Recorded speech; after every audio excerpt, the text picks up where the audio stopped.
Welcome to the Irish Pagan School podcast. Your hosts are authors and co-founders of the Irish Pagan School here in County Waterford, Ireland, Laura O'Brien and Jon O'Sullivan. Fáilte. Have I ever, or would I ever, perform satire? Well, dag the Eve agus fáilte. Hi, hello, and welcome. Jon O'Sullivan, the Irish Pagan School here. And you may also know me by my other works of fiction that I write, or my inspired works of fiction on Scaly Bug, the little storyteller, where I write and retell my experiences with my connection to divinity, in this case, the Dagda. And so I go by the term Dagda Bard because that's what I am. That's what I do.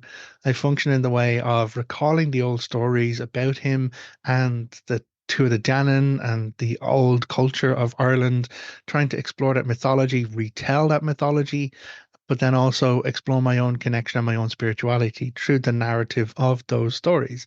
And I'll be honest, when I was setting it all up, when I was doing it, okay, ever since I was a kid, I've always been writing stories. I always have had a fascination with story.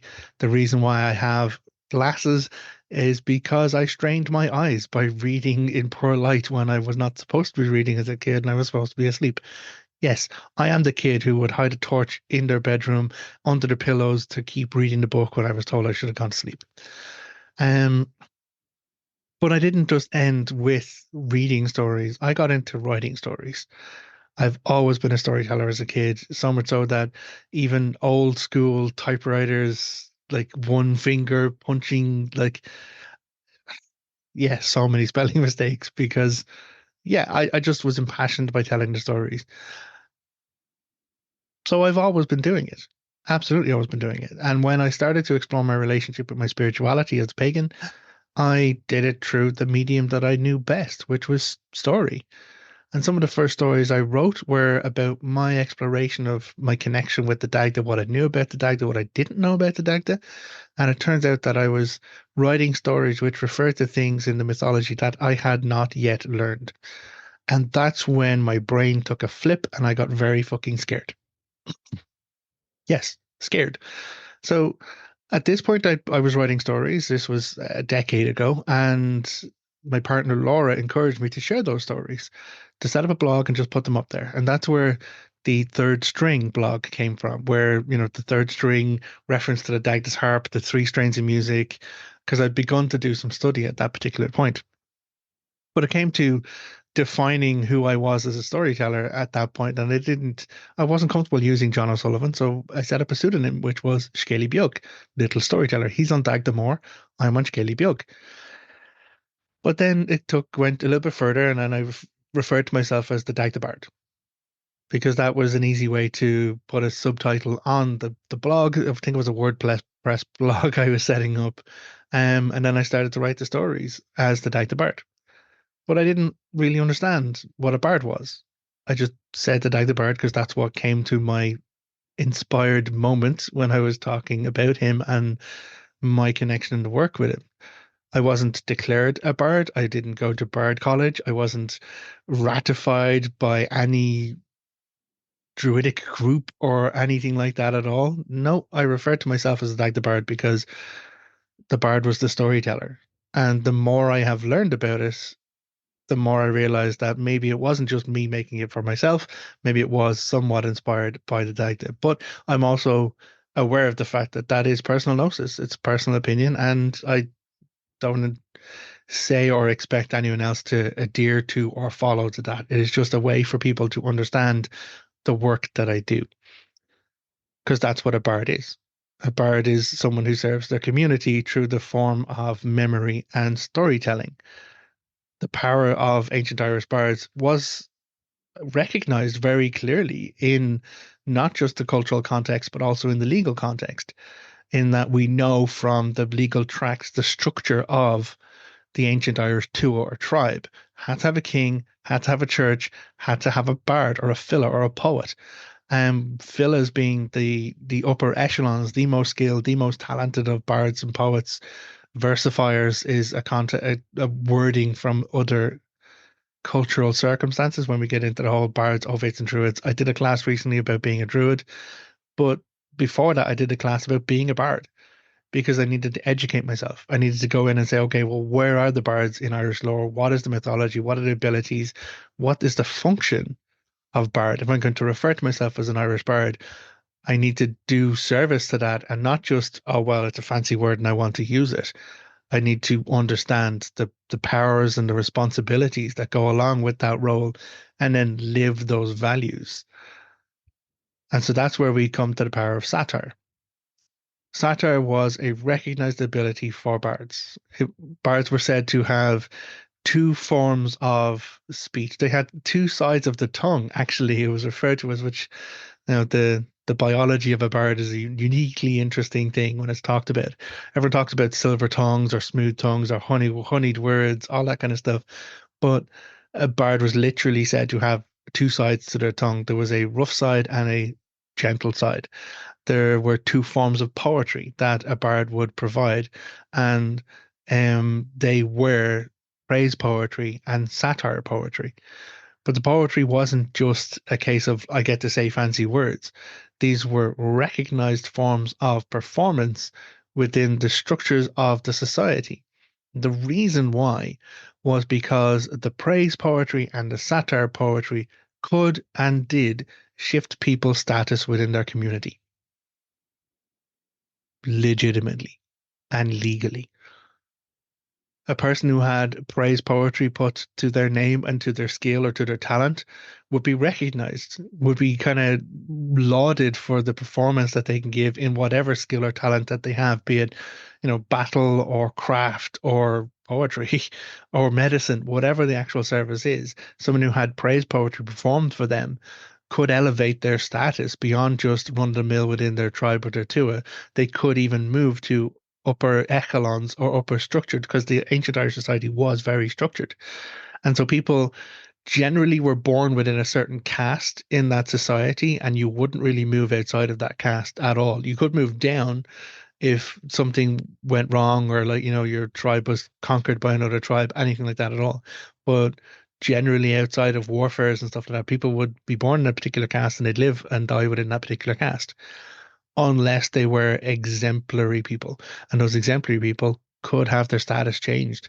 And so a bard or a poet who's quite skilled enough could be recognized as a filla. The filla wasn't just a run-of-the-mill performer in a tribe. They stood in the council. They stood in the authority. They moved into what was called the Ser Nemet or the upper echelon or the free Nemet. And that structure within ancient Irish society involved the king, the chief druid, and all of the noble caste. And so someone, because of their skill and their talent, could become a filla. Now, I am not a fucking filla. I know one person on the island of Ireland that I would consider a filla, and that is Geraldine Merkinsburn. We have the honor of hosting many of her classes here in the Irish Pagan School, and I would definitely recommend checking that out. Go to Irish Pagan School, look for Geraldine as a teacher, take those classes. Now, back to the satire side of it. So there was the praise poetry, and the praise poetry was about, lauding people and raising them and being like telling the praiseworthy narratives about that individual. And so satire is the opposite side of that. It's still a performance, it's still a notification, but it is everything that is bad about that person, everything that is unwholesome or unjust or inhospitable about that individual. And so the satire was recognized in that if someone had what was known as a legal satire placed against them, it would remove their status within their society. They could be stripped of their status within Suriname under the laws and removed. And everyone, including chieftains, were not above this law,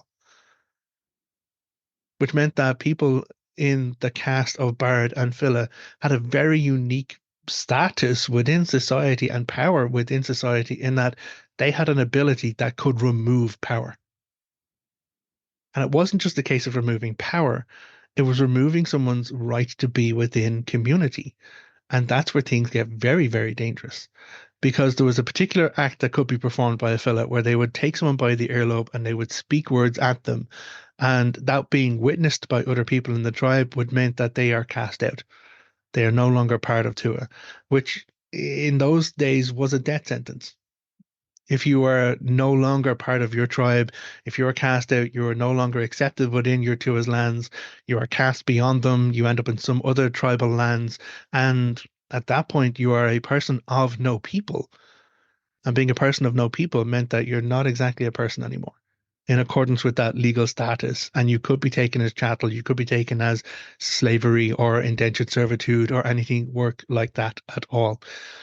So it was a serious, serious thing to put a satire against someone, to perform that level of thing. It wasn't just, oh, I'm going to talk them down or I'm going to talk shit about them or I'm going to anything like that. A satire is very fucking serious, which is why satires themselves had to follow a very set structure, in that there was a legal structure that had to be performed with a satire. And we can see this from Ireland's mythological cycle, because when Bress, the failed king, was in rulership of Ireland after Nuada had his arm cut off, he favoured his Fomorian ancestry over his Tuatha Danann people and caused the Tuatha Danann to fall under oppression. It was bad. It was really fucking bad.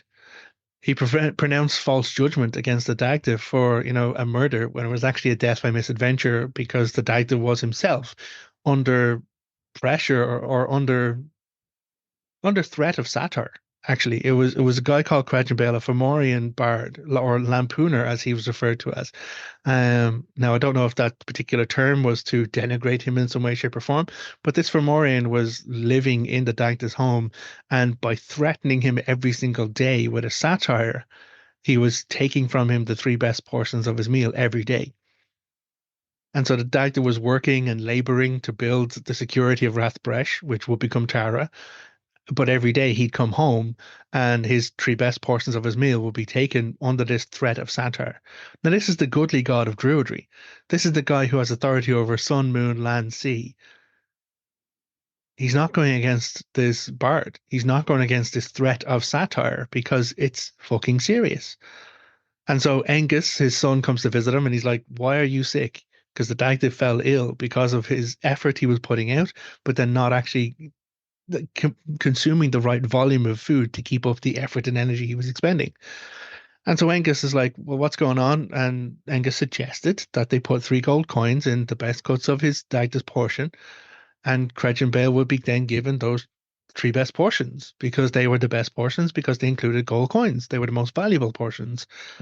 But Credin Bale had a tendency to scoff his food without being careful, or he would just consume it straight away. Credin Bale actually translates as mouth in the belly. And so this Fomorian lampooner shoved all the three best portions of the food in his mouth and he choked to death. Now, is it intentional? Is it murder? Is it death by misadventure? We're not talking about, well, I'm happy to talk about that at another time. If anyone is interested, I will go into that in great detail. But it comes to Bress, and Bress sees a body count of a Fomorian bard, and straight away he's like, a Fomorian is dead in the Dagda's household. The Dagda's to the Danann, his bias comes into the fore, and he pronounces false judgment against the Dagda. He's warned. The Dagda's like, be careful, don't perform a princely judgment. It should be a kingly judgment. But he says that the Dagda straight up murdered Bress, and Dag then explains to him, no, he gobbled down. I don't know why he gobbled it down, but he swallowed 3 gold coins. And so they then cut open Gretchen Bale right there. 3 gold coins fall out. Dagda's vindicated for the effort. Like, why would he eat the 3 gold coins? That's actually what killed him. And then Bress is found to have given a false judgment because a king's judgment had to be kingly for them to maintain their status within the society. But that still didn't end his kingship. The thing that ended the kingship of Bress was a satire. Later on, a Tuatha Danann bard comes to the house, comes to the hall of Tara, expecting to be treated fairly and honestly, because that's what hospitality was. You would bring someone in, they would get security and safety for a night, and they would be treated with food and drink as if they were family. Instead, Capra, because he was Tuatha Danann, was put off outside into a shed with a rough blanket, a couple of dry cakes, and not even milk, like water. And this is where we get the structure of the satire, because Capra the next day goes back to Bress and says, "Listen, you have given me no hospitality. And I warn you now, unless you make right for it, I will perform a satire against you." Brest completely ignores it because, you're to the Danann, like, fuck off what you get out of it. And so he was given the warning. Capra then waited to justify the necessary time for Brest to make up for it, to have remorse about what he had done, and to make right by the gift of hospitality his obligation is to provide because he's a king. Brest doesn't do it. So then publicly, Capra performs the satire against Brest and refers and says to everybody that there is no hospitality in the House of Brest. By telling that story, by informing people, by like being the actual advocate and witness for what has actually happened in regards to the cultural circumstance, hospitality was fucking serious. And then everyone knew there was no hospitality in the House of Brest.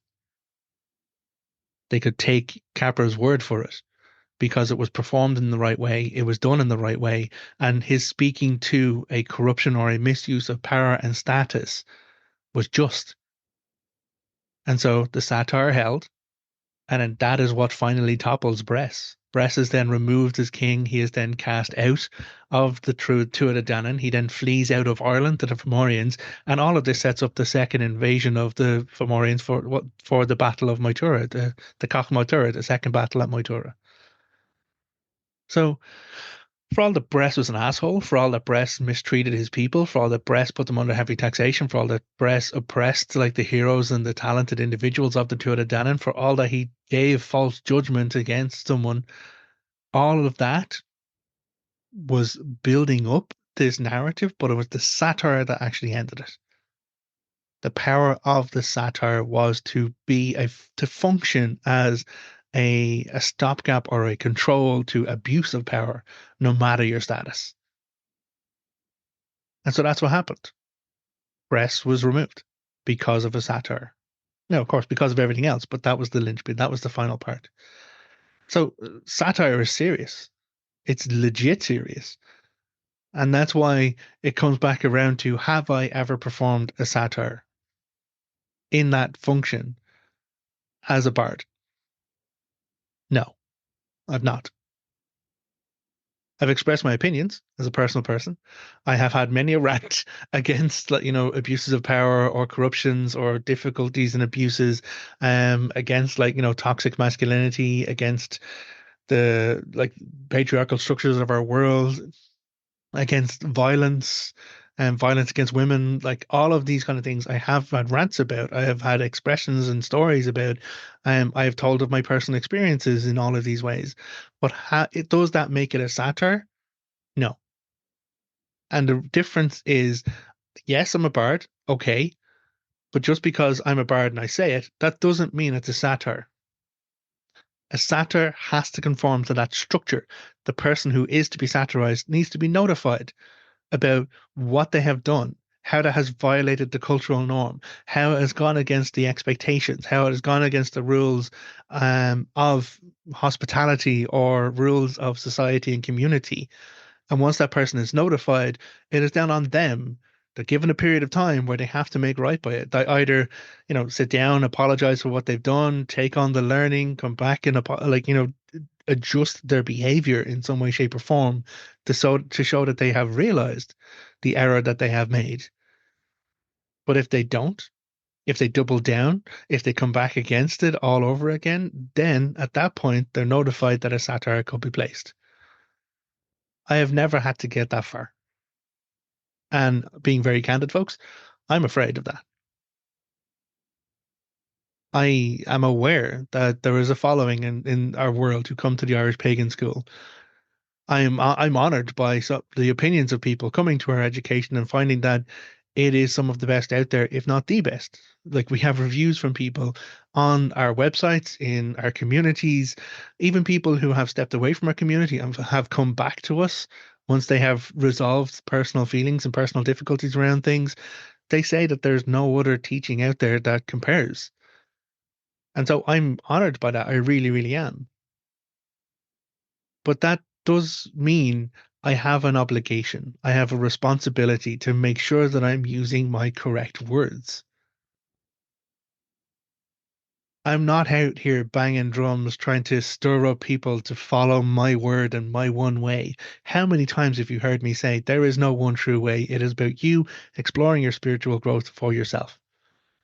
It's about you building a right relationship for yourself with you and divinity, not through me. I don't stand between you and your explorations of spirituality. I'm a guidepost standing at the side saying, maybe go this way and don't go that way.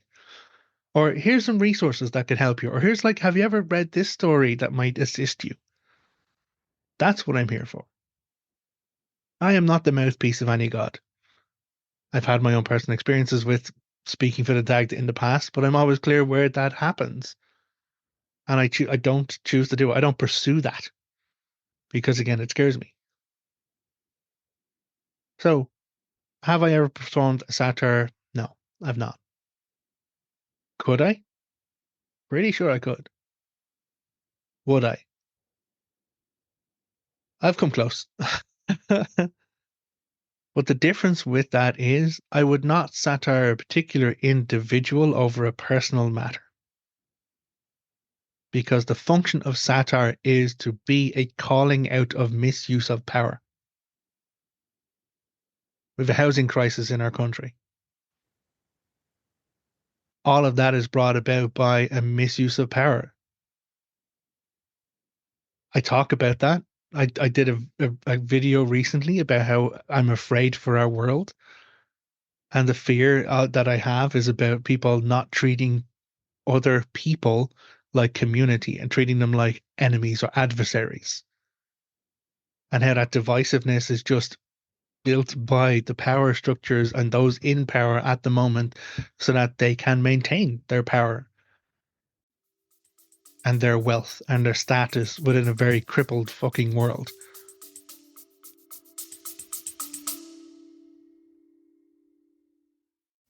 Hello, this is Laura O'Ryan, and I want to make sure that you get access to our free gift for you, which is the Roots and Reverence Ancestral Connection Toolkit. So this is a 5-day guided exploration, which will be delivered to you free over email series, and it's as enlightening as it is grounding.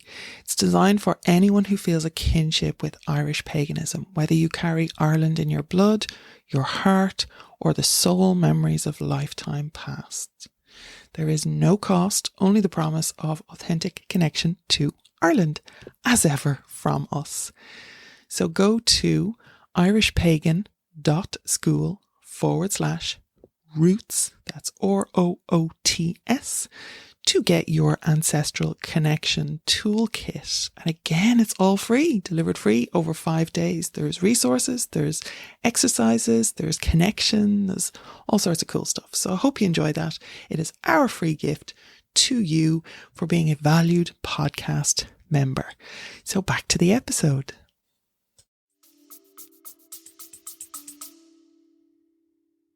Have I performed the satire against them? Not yet, but I've considered it. I will honest. I made it to a first draft about a particular political party here in Ireland, but I wouldn't take down an individual. I wouldn't cast a person out of like their status as an Irish person. I can't do that. That's not in my ability to do. But if I were to perform a satire against Taoiseach, Tánaiste, like Fine Gael, Fianna Fáil, whomever it is who is in power and abusing power, the first thing I do is send them a letter. Send them a notification, see if there's going to be any justification, see if there's going to be a way to negotiate through that or talk through that before it goes to an open performance of satire. Because for me to do it ethically, for me to do it right, it would have to be that. I'd have to privately communicate with the person, tell them about their indiscretions, what they have done, or the community or the group or the power, the people in power, and see if they're willing to make a restitution or see if they're willing to resolve the matter. And only when that is not addressed and not taken care of, at that point would the satire happen. But a satire can't be done in private. A satire has to be performed publicly. It would have to be it was a public affair to stand out in front of everyone within a tribe, within a community, and call out the power and give the justification. So, no, I've never satirized someone or a community or a group at the moment, and I will always try and communicate first to try and resolve that without the need for satire, because I believe in that power of words. So yeah, I rant. Absolutely. I express my opinions. Absolutely. I get upset and worried and hurt and angry. Absolutely. The same as anyone else. But before I come here and sit in front of a microphone and talk into a camera like this, I process my own shit first. Because when I use my words, even in this capacity, I use them very carefully because I always want to be using my energy and using my power of conversation to take down the problem, to take down the behavior, to speak against the the narratives or the entitlements or anything like that at all, because that's the problem. And it might be a case that the person who has generated an anger or a hurt for me in some way, shape, or form, I end up pitying them most times more often because I see that they are a product of their status, of their circumstance, of how they've been raised, of what they've been educated in. It is a problem that of behavior, not of nature. And so always given an opportunity, people generally figure their stuff out and generally go to decide to educate themselves and grow beyond it. And that's exactly what I'm here for, to provide education, to teach people a perspective that allows them to grow. The other side of a satire is if you perform an unjust or an illegal satire, it will blemish you. It will rebound against you and it will damage you. So people speaking out of turn, people misusing the power of satire, invariably find that it comes back on them. It boomerangs back on them and it damages them because it doesn't find its intended target because the intended target has done nothing worthy of that satire. So it's always worth being aware of the consequences. It's always worth being aware of the impact as much as the intent. And so I'm very hyper aware of my impact and my intent because I always want to make sure that when I'm speaking from a what I perceive as a righteous position, that my anger is used in a not just a right way, but in a righteous way.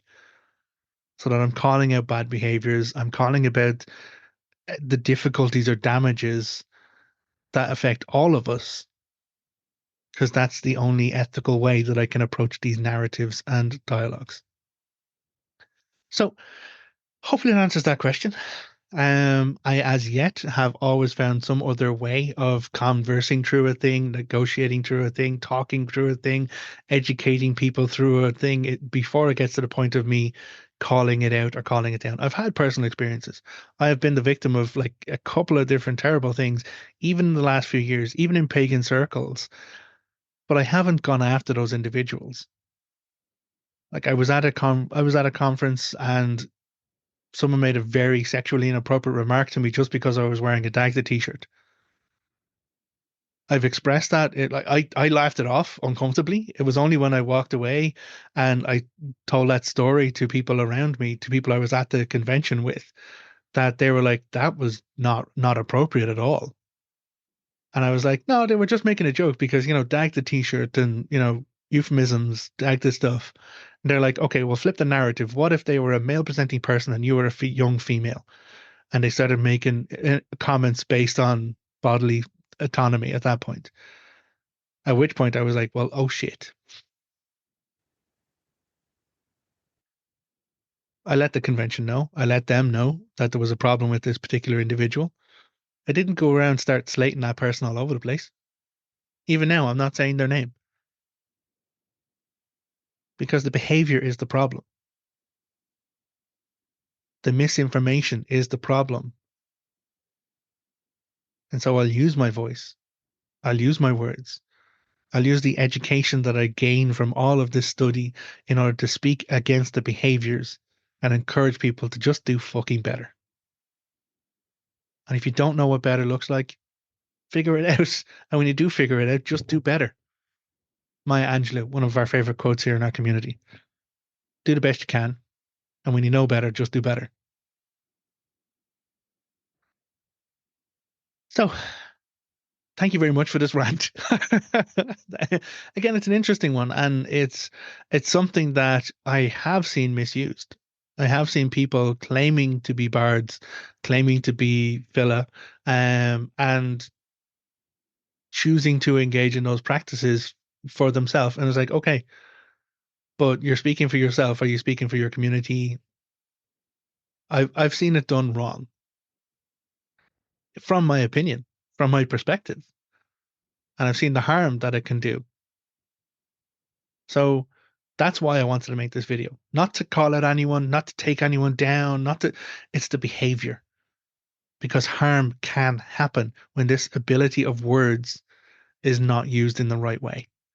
Damage does follow when satire is performed unjustly or inappropriately or illegally.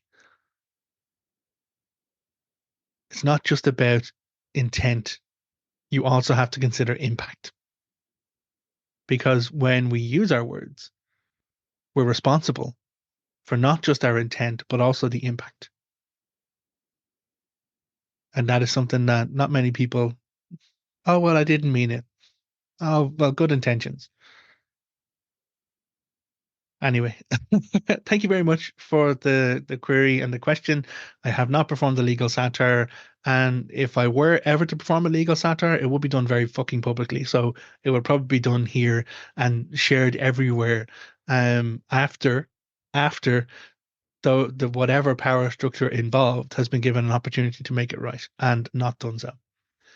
So, with that, thank you very much for joining us for the conversation. If you'd like to know more, check out the Irish Pagan School. There's a class on, literally a class on being a bard there. I also did a class on what is a druid quite recently, which touches on some of these circumstances and what actually roles or functions these people are fulfill within their community and within their tribe. If you want to pick up something for free, go to irishpagan.school/free, and you've got a year's worth of free resources available. Book recommendations, audio recordings, free classes, all of it is there. Until next time, look after yourself, take care, and so on. Goodbye. If you enjoyed this podcast, please leave us a positive review in your podcast listener. Then head over to irishpaganschool.com and enroll in one of our free or paid courses. Slán go fóill, and we will see you next time.